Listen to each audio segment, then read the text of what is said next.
কাঁঠাল খাওয়ার পরে 5টি খাবার খাবেন না, তাহলে শরীরে রোগ হতে পারে। মনে রাখবেন, এই শরীর সুস্থ থাকলে কিন্তু আপনি আল্লাহর ইবাদত করতে পারবেন। কেননা দুনিয়ার ভিতরে সবচেয়ে বড় নিয়ামতের নাম হচ্ছে সুস্থতার নিয়ামত। নাম্বার 1, 1 নাম্বার হচ্ছে কাঁঠাল খাওয়ার পরে আপনি পেঁপে খাবেন না, তাহলে আপনার শরীরের ভিতরে অ্যালার্জির রিয়াকশন হতে পারে। শরীরের ভিতরে চুলকানি ভাব, লালচে দানা ওঠা, এগুলো আপনার শরীরের ভিতরে উঠে যেতে পারে। এজন্য আপনি কাঁঠাল খাওয়ার পরে পেঁপে খাবেন না। নাম্বার 2, দ্বিতীয় নাম্বার হচ্ছে কাঁঠাল খাওয়ার পরে আপনি দুধ খাবেন না। মনে রাখবেন, কাঁঠালে কিন্তু একটু গ্যাস আছে, আবার দুধেও কিন্তু অনেক সময় অনেকের গ্যাস হয়ে যায়। সুতরাং এই কাঁঠাল খাওয়ার পরে যদি আপনি দুধ খান, তাহলে আপনার পেট ফাঁপা হয়ে যেতে পারে এবং বদহজম হওয়ার সম্ভাবনা আছে। এবং 3 নাম্বার হচ্ছে কাঁঠাল খাওয়ার পরে আপনি ভেন্ডি খাবেন না। ঢেঁড়স আছে না, ঢেঁড়স, এটা কিন্তু উপকারী একটা খাবার, উপকারী সবজি।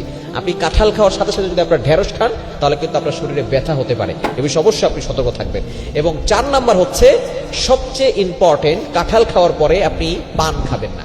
এটা কিন্তু বর্তমান চিকিৎসা বিজ্ঞান বলছে, কাঁঠাল খাওয়ার পরে যদি পান খায়, তাহলে কিন্তু তার মৃত্যুর ঝুঁকি পর্যন্ত চলে আসতে পারে। এজন্য কাঁঠাল খাওয়ার পরে আপনি পান খাবেন না।